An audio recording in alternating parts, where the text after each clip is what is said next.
ルカの福音書19章の1節から10節です。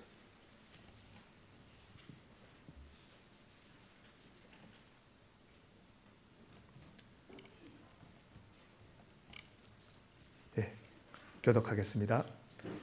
예수께서 여리고에 들어가 지나가고 계셨다.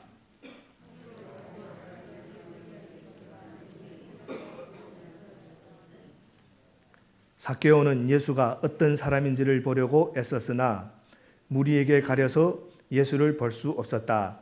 그가 키가 작기 때문이었다.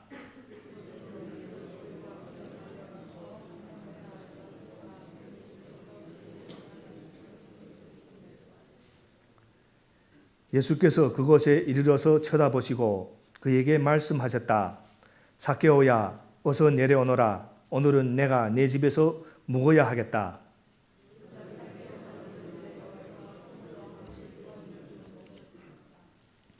그런데 사람들이 이것을 보고서 모두 수군거리며 말하였다. 그가 죄인의 집에 묵으려고 들어갔다.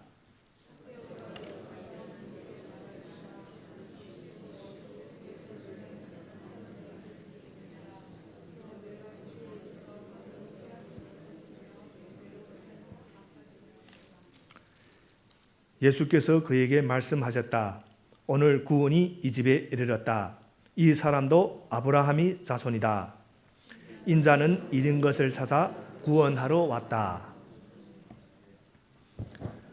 신년을 맞은 첫 시간, 우리 출발이 예배로 시작되기 때문에 주님이 굉장히 기뻐하시리라고 생각합니다.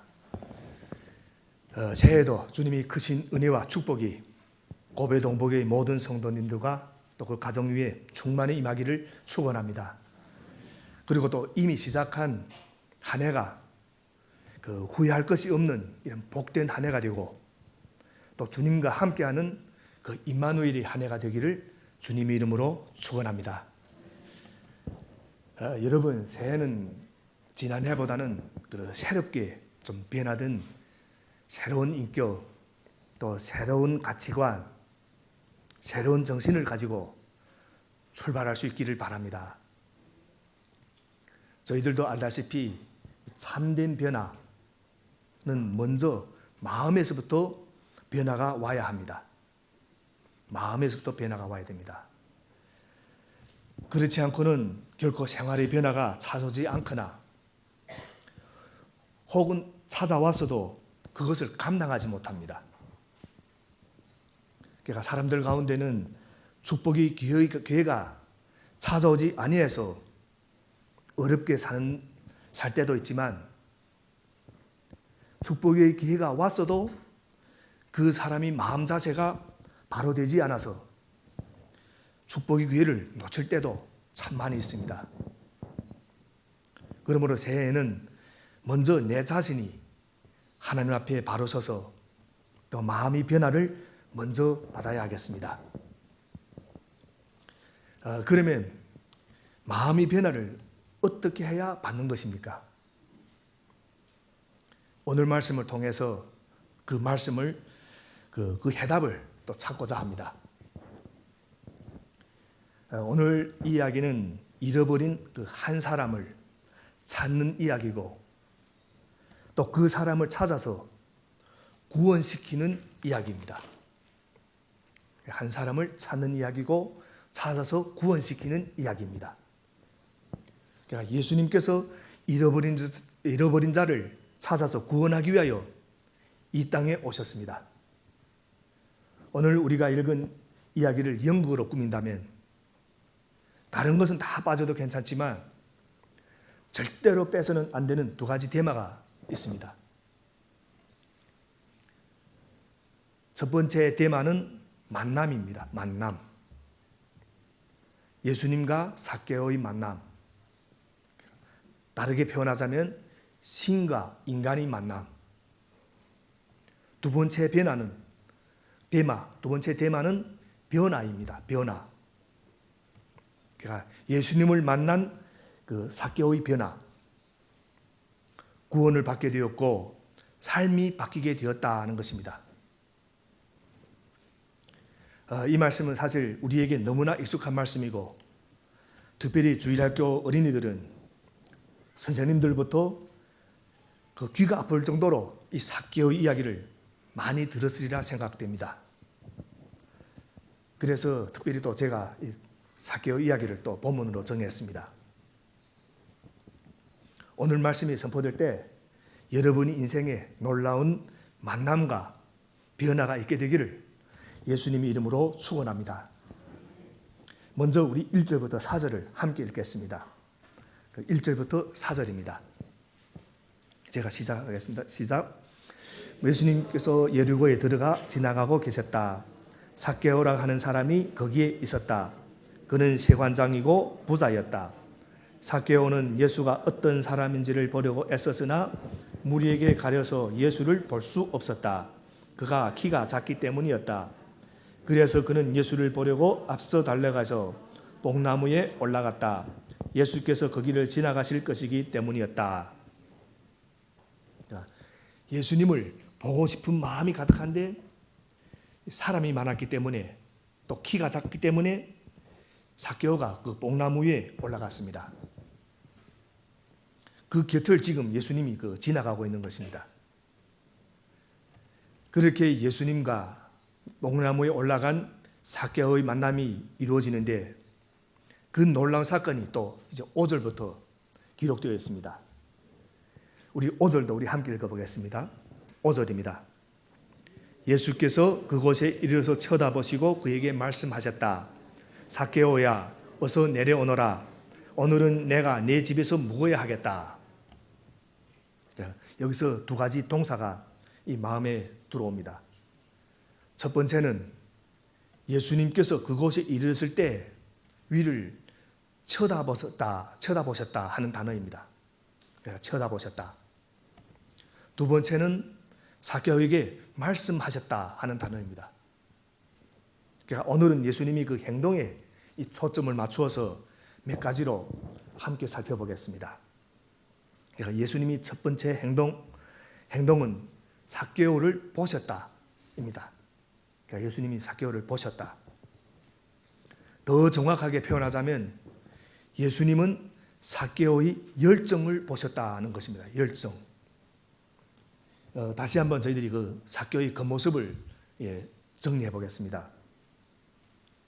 삭개오의 겉모습은 세리입니다. 직업은 세리고 키가 작았고 돈 많은 부자였습니다.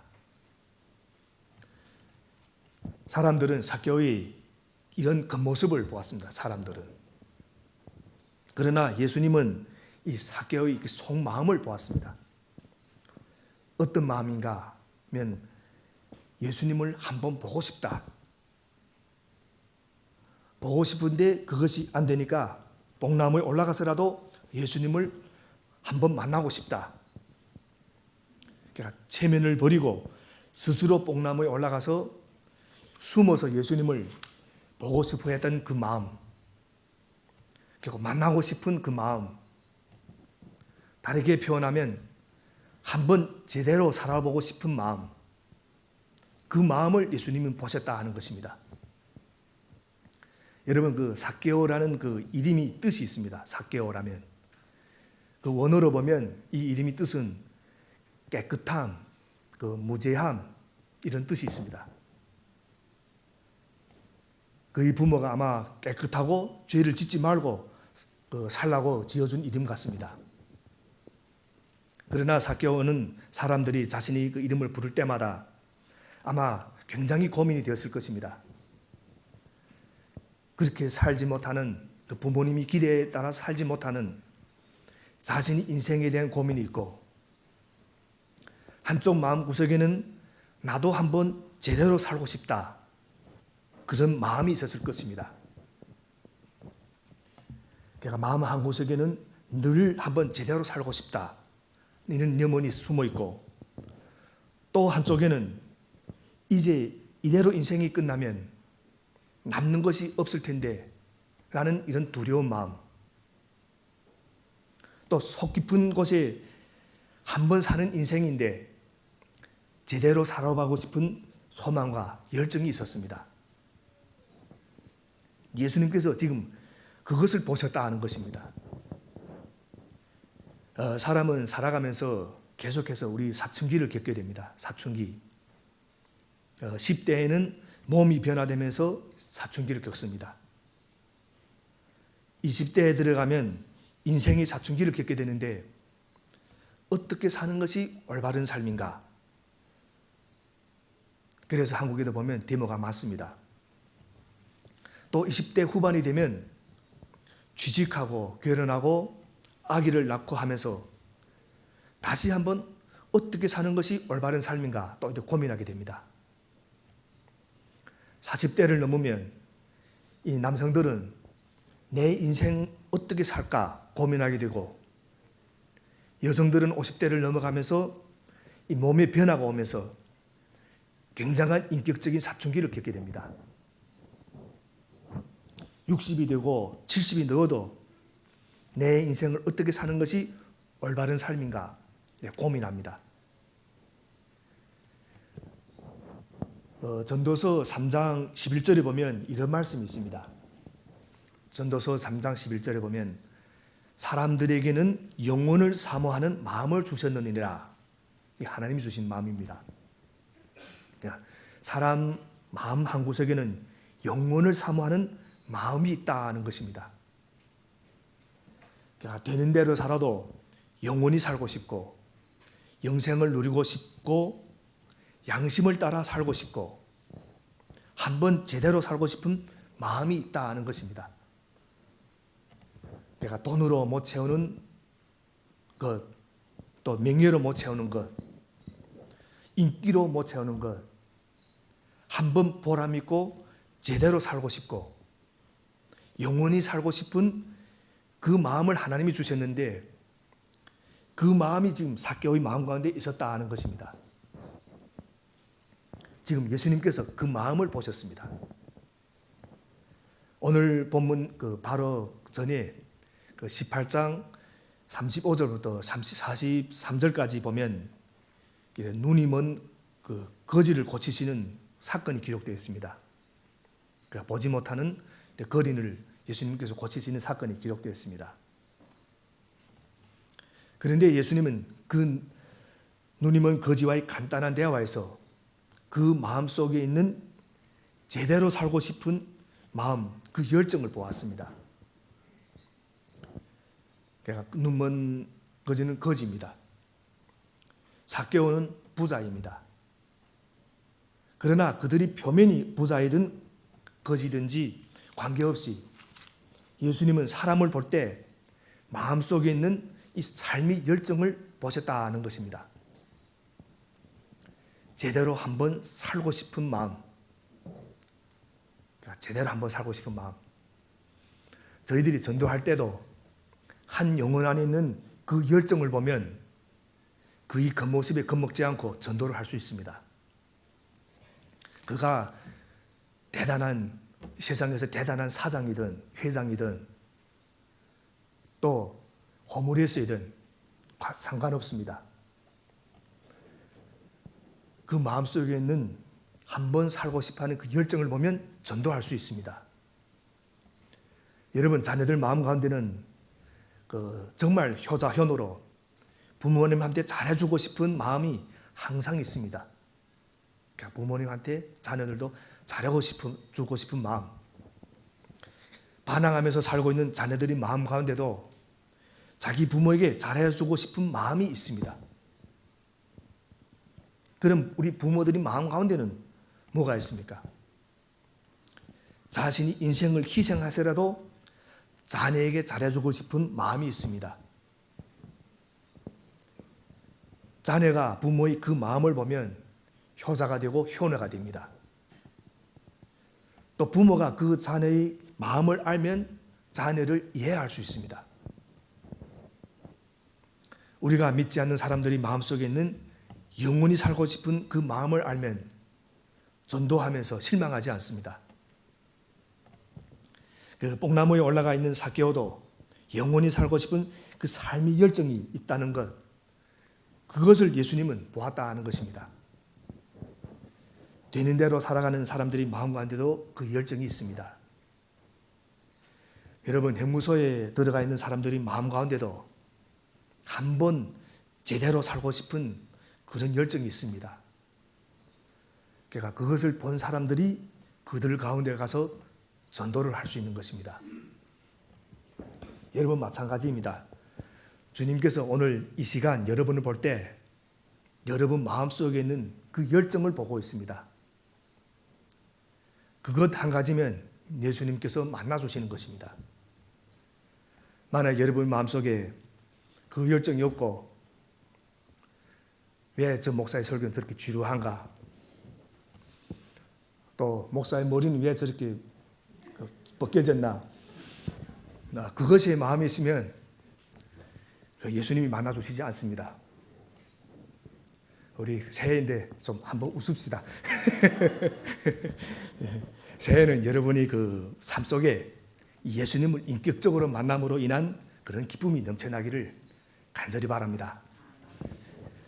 그 쓰임 받는 것도 마찬가지입니다. 여러분 마음 가운데 기왕 예수 믿는데 그 복이 통로로, 그 은혜의 통로로 쓰임 받고 싶은 아마 그 소망이 있을 것입니다. 그러니까 예수님은 그 쓰임 받고 싶은 그 마음속 열정을 보시고 여러분을 또 저를 사용하시는 것입니다. 그러니까 주님은 그것을 보십니다. 그러니까 여러분도 다른 사람들을 볼 때 그 겉모양 보지 마시고 사람들이 마음속 깊이 있는 그 삶의 열정을 볼 수 있는 그런 지혜가 생기기를 주님 이름으로 축원합니다. 그리고 예수님의 행동이 두 번째입니다. 두 번째는 예수님은 삭개오에게 말씀하셨다입니다. 말씀하셨다. 그러니까 예수님이 삭개오에게 말씀하셨습니다. 어떻게 말씀하셨는가? 삭개오야, 어서 내려오너라. 오늘은 내가 내 집에서 묵어야 하겠다. 이렇게 만남이 이루어지는 것입니다. 여러분, 성경을 보면 하나님의 역사는 늘 사람들에게 이렇게 말을 걸어오는 그런 역사였습니다. 선지자를 보내면서 계속해서 인간들에게 말씀을 하셨습니다. 결정적으로 예수 그리스도를 이 땅에 보내셔서 여러분에게 말씀하시는 것입니다. 예수 믿고 구원받기를 원한다. 때때로 우리가 내 멋대로 살면 징계와 고난을 주시면서 그 길을 가지 말고 내가 인도하는 길로 가기를 바란다. 징계와 고난을 주면서 내가 인도하는 길로 가기를 바란다. 때때로는 또 풍성한 은혜를 주시면서 내 뜻대로 살면 이런 결과가 있다. 이렇게 말씀해 주시는 것입니다. 예수님은 또 가시는 곳마다 말씀하셨습니다. 수가성에 가서 물기는 사마리안 여인을 보고 그 물을 달라고 말을 거시고 또 그 여인을 구원하셨습니다. 또 생각해 보니까 제 인생 가운데서도 예수님이 순간순간 또 말씀을 주셨던 것이 많이 있었습니다. 27년 전에 제가 대학교를 다닐 때 그 친구의 소개로 그 교회에 나갔던 적이 있습니다. 그때 교회에 나가서 받은 가장 인상적인 그 기억이 남는 말씀이 있었는데 그 회개하라, 무릎을 꿇으라 하는 말씀이었습니다. 그때 저는 그 말씀에 순종할 수 없어서 교회를 다시 나가지 않았습니다. 그 회개라는 말씀이 싫어서 나가지 않았습니다. 그로부터 15년이 지나서 제가 다시 교회에 나오고 고배동부교회에서 신앙생활을 시작할 때, 금방 시작할 때입니다. 기억에 아주 생생하게 남는 말씀이 있는데 도망치지 말라 하는 목사님의 말씀이었습니다. 그러니까 힘들 때마다 그 말씀을 붙잡고 12년 동안 이 고배동부교회에서 진짜 도망치지 않고 버티기를 해왔습니다. 지금 생각해보면 그 모든 것이 하나님이 성령을 통해서 저한테 주신 그런 말씀이었습니다. 지금도 순간순간 주님은 또 저한테 말씀을 주십니다. 여러분, 교회는 그 어떤 공동체입니까? 어떤 공동체인가? 교회는 세상에 하나님 말씀을 전해야 하는 그런 공동체가 되어야 합니다. 그러니까 세상에 하나님의 말씀을 전해야 되는 공동체. 그러니까 복음이라는 내용을 가지고, 천국이라는 이 내용을 가지고, 또 영원이라는 내용을 가지고, 예수님이 그 재림이라는 이 내용을 가지고 세상을 향해 끊임없이 말씀을 전해야 되는 것입니다. 그것이 살아있는 교회이고 또 그것이 살아있는 그리스도인의 삶입니다. 복나무에 올라가 있던 삭개오에게 예수님께서 그냥 지나치지 않고 자기 갈 길을 가지 않고 삭개오에게 말을 걸어서 구원의 문제, 영원한 생명의 문제 이야기를 했습니다.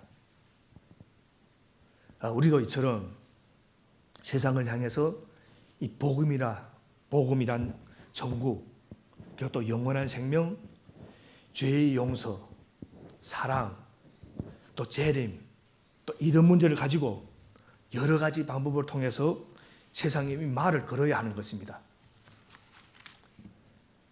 예수님이 행동 세 번째입니다. 6절부터 10절에 나와 있습니다. 우리 6절부터 10절을 함께 읽겠습니다. 6절부터 10절입니다. 그러자 삭개오는 얼른 내려와서 기뻐하면서 예수를 모셔드렸다.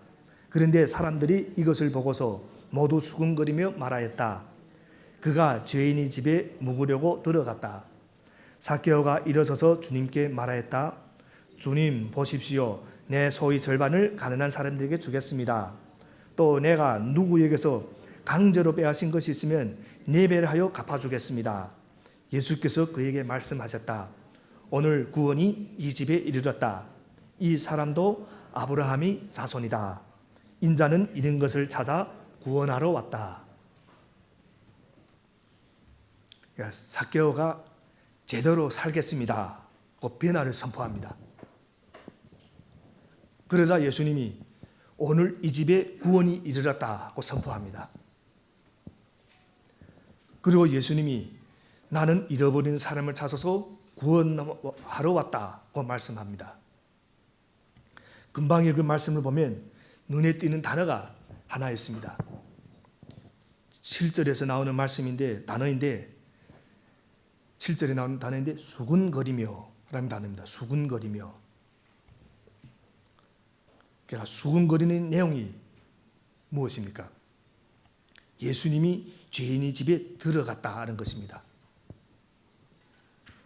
이것을 좀 연극으로 꾸미면 아마 주일학교 선생님들이 연극 잘 꾸미는데 연극을 꾸미면 이렇습니다. 예수님이 삭개오를 초청하는 순간, 또 삭개오가 뽕나무에서 내려오는 순간, 예수님과 삭개오가 서로 손을 붙들고 그 삭개오의 집에 들어가는 그 순간, 삭개오가 주님 보십시오. 내 소의 절반을 가난한 사람들에게 주겠습니다. 또 내가 누구에게서 강제로 빼앗은 것이 있으면 4배를 하여 갚아주겠습니다. 하고 선포하는 그 순간, 그리고 예수님께서 구원을 허락하는 그 순간, 동시에 한쪽에서는 몇십 명이 모여서 수군수군 거리는 것입니다. 그런데 예수님은 그 수군거리는 소리에 간섭받지 않고 삭개오의 집에 들어가고 또 삭개오에게 구원을 선포하고 삭개오와 같이 밥을 같이 먹는 그런 장면입니다. 여기서 예수님이 행동 세 번째는 예수님은 자신이 행동 방향을 이 수군거림을 따라 결정하지 않고 목적을 따라 결정했다는 것입니다. 행동의 세 번째는 수군거림을 따라서 결정하지 않고 목적을 따라 결정했다. 예수님이 이 땅에 오신 목적이 무엇입니까?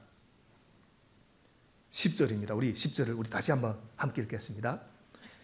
인자는 잃은 것을 찾아 구원하러 왔다. 그러니까 찾으러 구원하러 왔다는 것입니다. 그러니까 하나님을 모르는 잃어버린 백성을 찾으러 왔고 구원하러 왔기 때문에 남들이 수군거려도 괜찮다는 것입니다. 용기 있게 행동했고 또 담대하게 행동했습니다.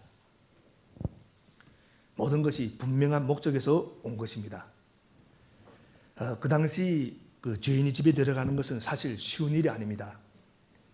왜냐하면 그 당시 공인하는 죄인의 집에 들어가는 것은 그 죄인이 공범이 되기 때문입니다. 공범. 똑같은 죄인이 되기 때문입니다. 때문에 예수님께서 삭개오의 집에 들어간 것은 삭개오와 공범이 되겠다 하는 그런 의지 표현입니다. 사랑하는 성도 여러분, 기억하시길 바랍니다. 살아가는 데는, 우리 인생을 살아가는 데는 항상 수군거림이 있고 조롱이 있고 비난이 있습니다. 왜 그런 일을 하느냐가 손가락질을 하기도 합니다. 또 하나 분명한 것이 있습니다. 그 수군거리는 소리는 우리가 분명한 목표를 정하고 한 발짝 뛰어넘는 순간 수군거림은 안개처럼 사라진다 하는 것입니다. 이것이 아주 분명합니다. 하기 전에는 여러 가지 수군거림이 있습니다. 그러나 한 발짝 뛰어넘으면 수군거림은 사라집니다. 그 느헤미야서를 보면 느헤미야가 성벽을 쌓기로 결정했을 때 주위 나라 사람들이 그 산발랏이라는 그런 사람들이 수군거리는 것을 볼 수 있습니다. 여우 한 마리만 기어 올라가도 그 성벽이 무너지겠다 하면서 그 주위 나라들이 그 느헤미야를 비웃는 그런 장면이 있습니다. 그러나 느헤미야가 성벽을 쌓기로 결정하고 그리고 밤과 낮을 가리지 않고 성벽 쌓는 것을 포기하지 않을 때 그리고 또 52일 만에 성벽을 다 쌓았을 때 주위 수군거림은 흔적도 없이 사라져 버렸습니다. 올바른 길을 갈 때 항상 수군거림이 있고 조롱이 있고 비난이 있습니다. 그러나 수군거림에 따라 행동 방향을 결정하고 우리가 가야 할 목적을 포기하고 우리가 가는 길을 포기한다면 아무 일도 일어나 안 납니다. 그저 길을 가는 것입니다. 그러니까 여러분 그 수군거림에 겁먹지 마시고 목적을 분명히 하시기를 주님 이름으로 축원합니다. 그러니까 내 인생의 목적은 하나님을 찬양한다. 그러면 하나님을 찬양하면서 사는 것입니다. 내 인생의 목적 사람을 살리며 산다. 그러면 사람을 살리면서 사는 것입니다. 또 내 인생의 목적이 사랑하면서 산다. 그러면 사랑하면서 사는 것입니다. 내 인생의 목적이 구제하며 산다. 그러면 구제하며 사는 것입니다. 그러니까 마태복음 5장 11절부터 12절에 보면 이런 말씀이 있습니다. 마태복음 5장 11절부터 12절에 보면 이런 말씀이 있습니다. 너희가 나 때문에 모욕을 당하고 박해를 받고 터무니없는 말로 온갖 비난을 받으면 복이 있다. 너희는 기뻐하고 즐거워하여라. 하늘에서 받을 너희 상이 크기 때문이다. 너희보다 먼저 온 예언자들도 이와 같이 박해를 받았다. 이것이 그 마태복음 5장 11절부터 12절에서 말씀입니다. 그래서 그냥 믿음으로 가는 것입니다.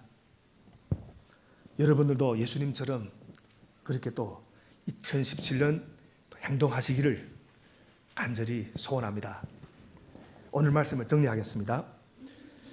첫째입니다. 여러분도 예수님처럼 사람들을 만날 때마다 사람들이 마음속에 있는 그 삶의 열정을 보고 가능성을 가지고 그 사람에게 전도하고 또 그 사람을 사랑하고 그 사람을 이렇게 잘해주기를 바랍니다. 둘째는 모든 방법을 다 동원해서 천국의 주제를 가지고 영원한 생명의 주제를 가지고 또 예수님이 재림의 주제를 가지고